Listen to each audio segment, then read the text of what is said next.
Tonight on CTV News, the crowds continue to pour into Hagley Park. What do you want to happen to Victoria Square? And we break down details of the controversial TPPA ahead of a mass protest planned for the weekend. Broadcasting across Canterbury, from the CTV studio, this is First at 5. Good evening. A man's been charged today for defrauding nearly $140,000 from his employer. Christchurch police say the employer had reported concerns when discrepancies were discovered in accounts between September 2013 and October 2014. It's alleged the 26-year-old worker organised quotes and arranged for work to be carried out for customers and issued company invoices with his own personal bank account number. Police say they are continuing to investigate. Well, to the day's other news, the crowds have got bigger each day and are expected to reach over 30,000 for the finals on Sunday. And although day 3 of Te Matatini saw some rain, the show must go on. This time our reporter Jared McCulloch went along. The clouds came over and the rain began to pour this morning at the Te Matatini National Kapa Haka Festival, but that didn't stop people coming along to support the biannual event being held in Christchurch for the first time in 43 years. Today is day 3 of the competition, with many teams taking to the stage to find the best in Kapa Haka, and many people have been here supporting their teams, including Marama. Have you been coming out the last couple of days? I came yesterday and I went to the Pohiri, and then I'm going to come tomorrow in the finals too.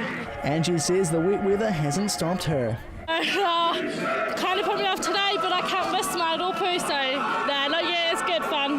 Cool to see everyone out in their white, but I'm in blue, but so cool that no one stopped because of the rain, you know. Marama says her parents have travelled all the way from Taranaki to perform in this festival and says a large amount of practice has gone in to compete in the competition. A lot of training, it takes time, I wish I could perform, but it takes too much time out of the day. Wetini is the group leader from a Rotorua team, and although there was a few technical issues on stage, he says it's great to see a large turnout. Oh, it's always good. Yeah, they pump you up, they amp you up. Yeah, and that's the good thing, our people are here, and that's the great thing about this type of hui. This is our biggest Māori gathering in the world, and just proud to be a part of this whole thing. 45 teams are taking part this time round, seeing 1,800 people take to the stage, and the people CTV spoke to say they're enjoying what's on offer. No, I just come to enjoy the Kapa Haka. Yeah. So I don't know any of the groups, so I've just come to listen. But there's a lot of schools here today. Yeah, it's good. There's only 2 more days of the event, with the finals taking place on Sunday. Jared McCulloch, CTV News. So despite the rain, crowds were still forming at Te Matatini, but we here at CTV News were wondering, what does the significance of Māori culture actually have for this city? Well, Marcus Gibbs decided to ask that question today. Yesterday, when the sun was shining and the crowds of Te Matatini were still out in full force, everyone had something positive to say about the Kapa Haka competition. It's like the Olympics for Māori, bro. This is my first time ever to the Kapa Haka, and thoroughly enjoying it. It's really important to bring back our Māori culture, especially here in Ngaitahu as well. But away from Hagley Park, how significant is the Māori culture for the rest of Christchurch and wider Canterbury? Well, I suppose that's a good question. Well, it's an interesting question, isn't it? My granddaughters and great-granddaughters like the Kapa Haka. I think that we have a lot of young people in our schools particularly that find it incredibly relevant to their culture. Well, it's relevant because they were native people that lived down here, so their culture and their ways are important to them, and probably as New Zealanders we should try to respect that and learn that as well and take an interest in it. So out of these people, how many of them have embraced the Māori culture? Does it carry any personal meaning? Not a lot. Everybody's the same to me. I am at uni and I'm doing a bit of Māori studies there just to get tradition background and things like that. So to be honest, I'm not really much into the Kapa Haka. Well, it doesn't really worry me too bad. I think it's good for them, and if they enjoy it and make something out of it, good on them. It's quite impressive, when you see it on TV and they're doing all the thing and that, That's quite impressive. I work with Māori and Pacifica students, so I can see the relevance as it comes through in the school system. But my own cultural background is not in that direction, but I still think that it's important to acknowledge in our schools and in our literature. My wife's uncles and aunties are the original Poye people from up north, so I guess in the family it is, yeah. Ngaitahu descendant and two-time Oscar winner Hammond Peake says the Māori culture has relevance for all New Zealanders. languages, from the haka to the language. I identify it in the sense that Maoriness is what gives New Zealand its uniqueness, and it's the humour. It's the Maori humour interwoven in our society that really gives us our point of difference. And it's that culture that's on display at Hackley Park this week, a park filled with mana. Marcus Gibbs, CTV News. Well, now it's time for you to have your say on the future of Victoria Square and its supposed redesign. Of course, that's been the subject of massive and controversial ongoing debate. But for the next 5 weeks, the government says it's now listening to your views. What's your vision for Victoria Square? Well, from today, public feedback on the issue is open, and people have until the 15th of April to submit their views to the Christchurch City Council. The future of the quake-damaged square has met with some contention over the last few years from those who want it repaired to its previous state and the government's plans to redesign it.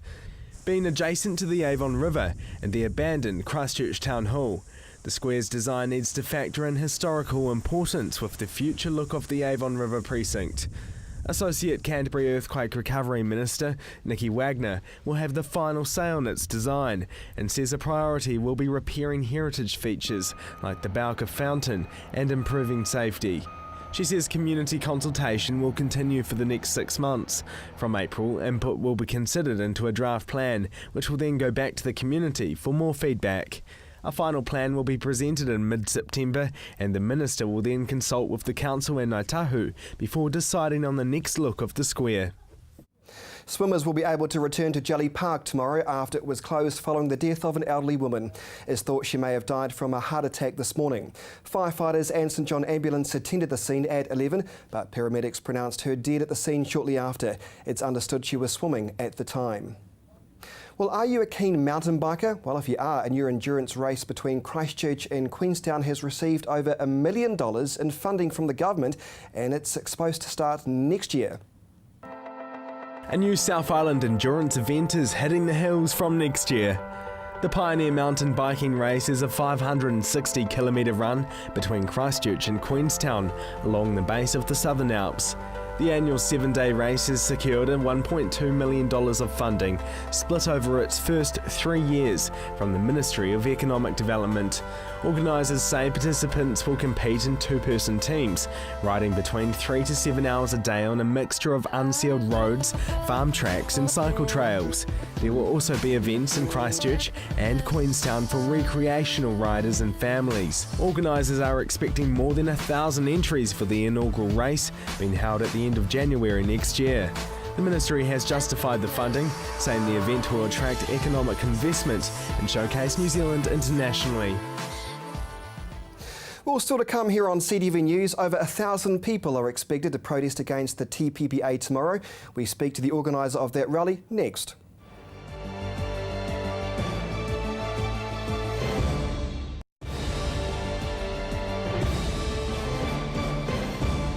Welcome back to CTV News. Well, tomorrow over 1,000 protesters are expected to rally against the Trans-Pacific Partnership Agreement.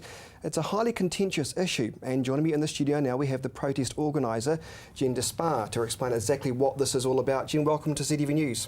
Thank you so much for your time. Outline for me your major concerns about this, the TPPA, because in your view, the lack of transparency is the major issue here, isn't it? Or at least one major issue. One major issue, yeah. So it is being kept pretty secret, and we think that makes it very difficult for us to be able to do a proper cost-benefit analysis for the country. But we know that there is the investor-state dispute settlement in it, which is the thing that allows corporations to sue governments, and that in signing this one we would be opening ourselves up to lots of corporations that we know like to use this litigation against governments. And this litigation at the moment is highly contentious. It's going on already in Australia, isn't it, with the Philip Morris Tobacco Company. At the moment they're saying, well, if you want to change your packaging or that's going to stuff up our profits, we're going to sue you. That's another concern that could happen here, isn't it? Absolutely, and there are actually companies who operate in New Zealand at the moment who are suing other countries for other things. So I think it's Veolis who operate the commuter rail system in Auckland. French company are suing Egypt because they dared to raise the minimum wage.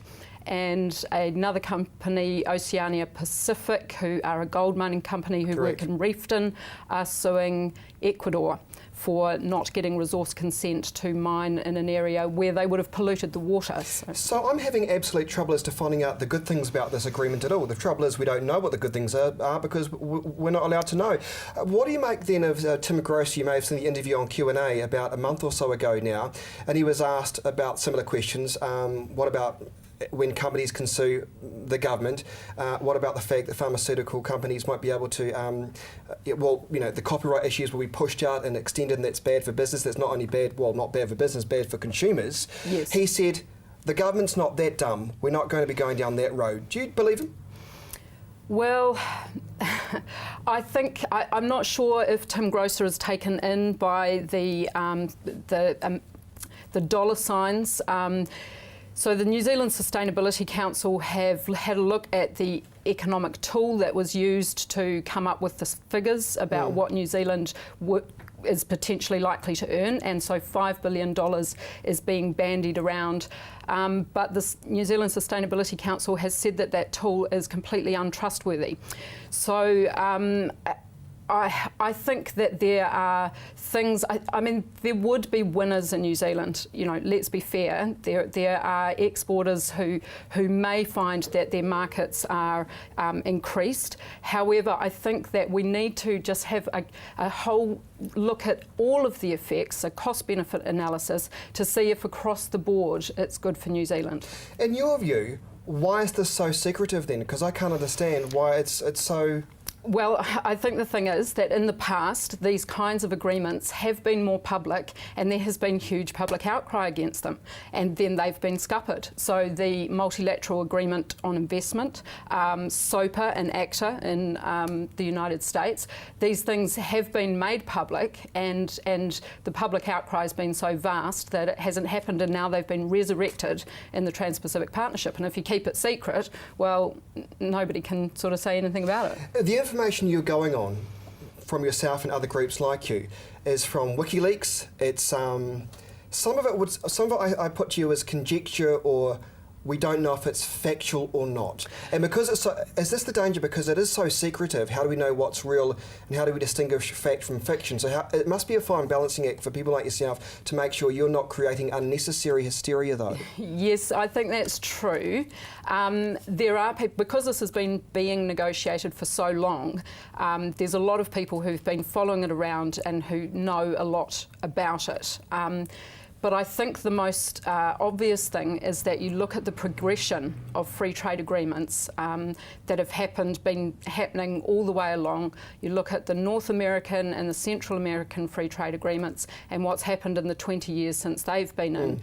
And you can easily get the gist of what's going on. Now, if this is a real 21st century agreement that was great for all of us, then it would be open. They'd be opening it up, showing us what's in it, and we'd all be going, wow, this is great. You see, I can imagine the government saying, oh, we can't let you know the facts and figures, as they say now for the anchor projects, because it's commercially sensitive. What's your response to that?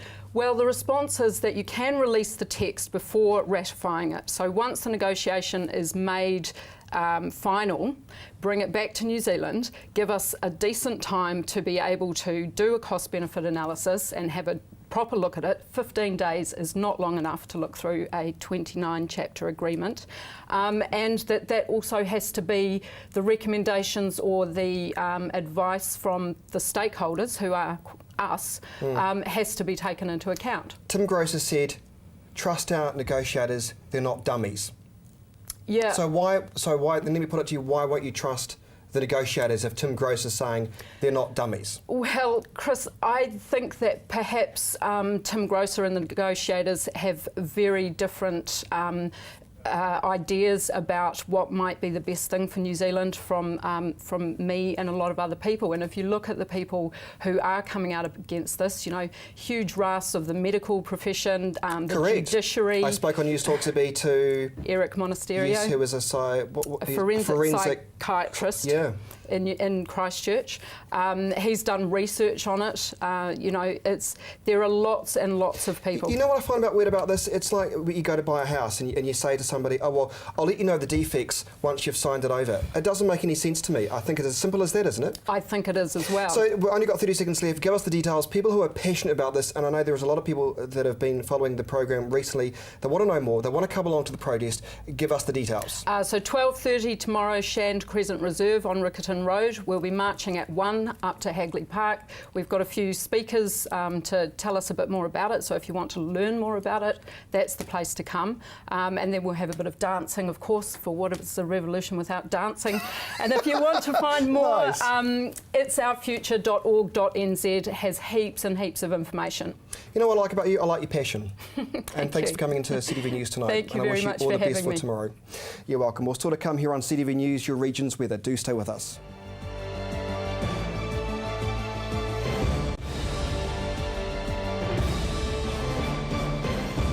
Welcome back to CTV News. Now here's Koranga with the weekend sports preview.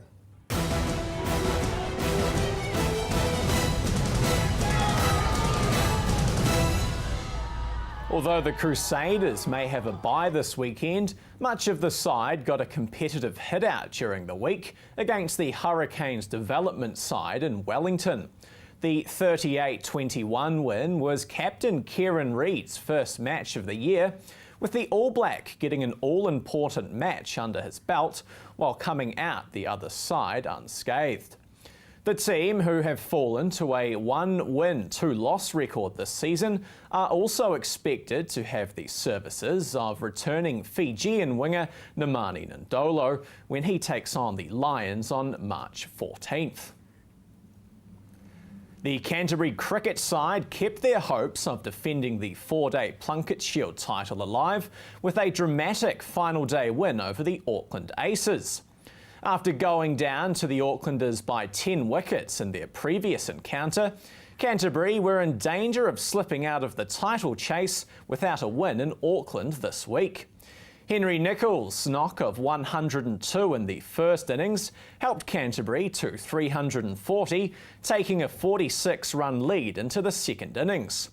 Colin Munro was then the star with the bat for the home side as he scored 137, with the Auckland Aces declaring on 407 early in the final day, setting Canterbury a score of 362 to win, with time working against them.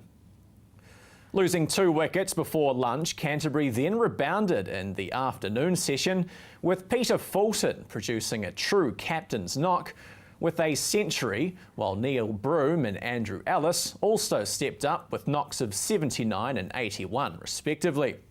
The final innings from Canterbury resembled a one-day innings, with the side scoring the winning runs with just 8 balls remaining. Canterbury now sit just 1 point behind Auckland and Northern Districts in the standings, with their next match against Northern starting Monday at Hagley Oval. Hayden Paddon will have his first crack at the Rally of Mexico over the weekend, the third stop on the World Rally Championship calendar. Paddon will be looking to put in another solid performance after finishing 6th in the recent Rally of Sweden. With the rally known as a car breaker, the key for Paddon will be to quickly adapt to the heat, altitude and long stages that come with the event. And finally tonight, the Mainland Tactics have their second game of the ANZ Netball Championship tomorrow when they travel south to take on the Southern Steel in Invercargill. Both teams go into the match looking for their first win of the campaign after both losing in tight-fought first-round encounters. The Tactics will look to begin tomorrow's match, much like they did against the Northern Mystics on Monday night, which saw them go out to an early 7-point advantage. Tomorrow's game gets underway at 4:10. You're up to date with the latest in local sport. I'm Gordon Findlater for CTV Sport.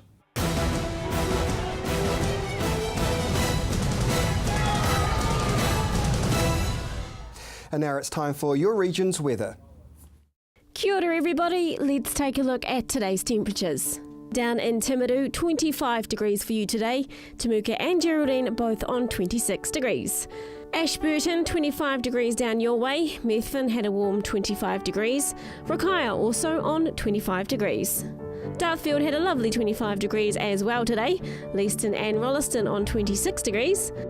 Ōtautahi had a mixed bag today with showers this morning but finishing with sunshine and 26 degrees. And over the hill in Akaroa, a warm 25 degrees for your Friday. Looking out north of the Waimakariri River, Kaipoi, Rangiora and Amberley all on 26 degrees today.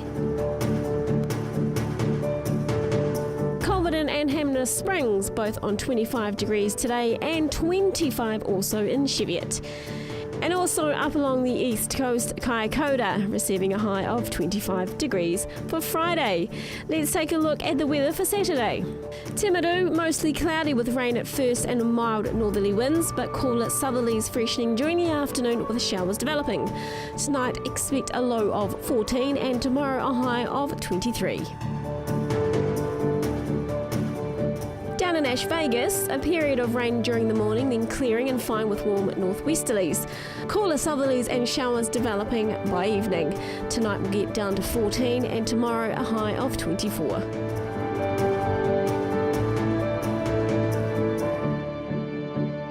The Garden City, another mixed day ahead for you. A period of rain during the morning, then clearing and fine with warm northwesterlies. Cooler southerlies and showers will develop, however, in the evening. Tonight, expect a low of 14, tomorrow's high 24 degrees. And our friends up in Kaikoura can expect an unusual day, really. Morning rain clearing, then fine with some high cloud and warm northwesterlies, then showers developing in the evening. Tonight's low 14 and tomorrow's high 25. Let's kick it off in Temuka and Geraldine. You will receive a high of 22 degrees tomorrow with 14 overnight. Methven and Dartfield, you can expect 24 degrees with a low of 14 overnight. 24 degrees for Rakaia, Leeston, Rolleston and Lincoln. Over in Akaroa, 24 degrees for your Saturday. Another warm day temperature-wise for our northern towns, Kaipoi, Rangiora and Amberley all on 25 degrees. Another warm day temperature-wise for our northern towns, Kaipoi, Rangiora and Amberley all on 25 degrees. Culverden, Hamner Springs and Cheviot also on 24 degrees.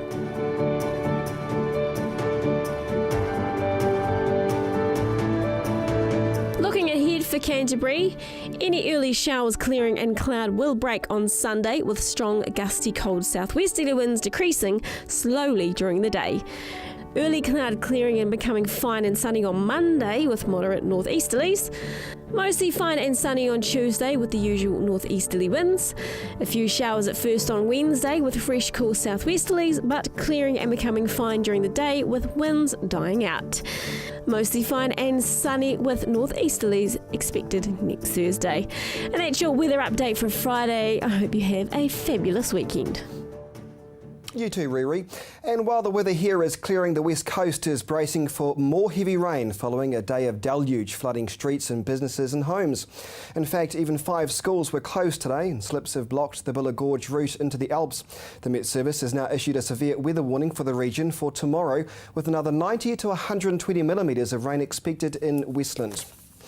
Well, before we go tonight, a mountain in Arthur's Pass has become more than just a prominent site. It now has a name. Would you like a mountain named after you? Well, it's taken nearly half a century, but former Canterbury University Professor of Forestry, Charles Faulraker, now has his name attached to a prominent mountain in Arthur's Pass National Park. Faulraker was a senior lecturer in botany and was in forestry from 1914 to 1951, researching the Cass Field Station in the wider Arthur's Pass area during his career. The New Zealand Geographical Board has now named the previously unnamed mountain peak at a height of 1,804 metres, Mount Faulraker.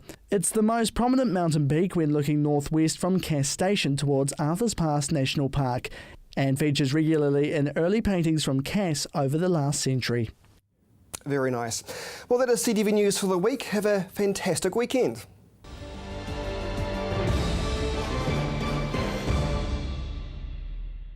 Supporting local content so you can see more of New Zealand on air.